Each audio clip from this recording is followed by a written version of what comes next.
dosta je složen ovaj način ocenjivanja, odnosno dodeljivanja poena.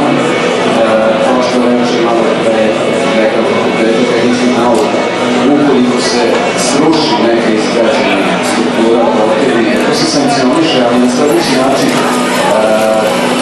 dodaje se protivniku. Ako srušiš protivniku strukturu izgrađenu, onda se njima dodaju bodovi, a ne oduzimaju se tebi.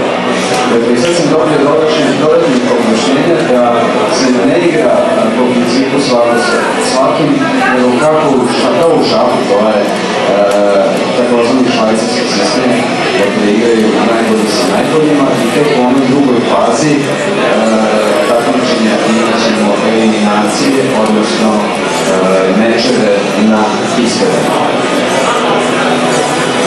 Najlakše je reći ovo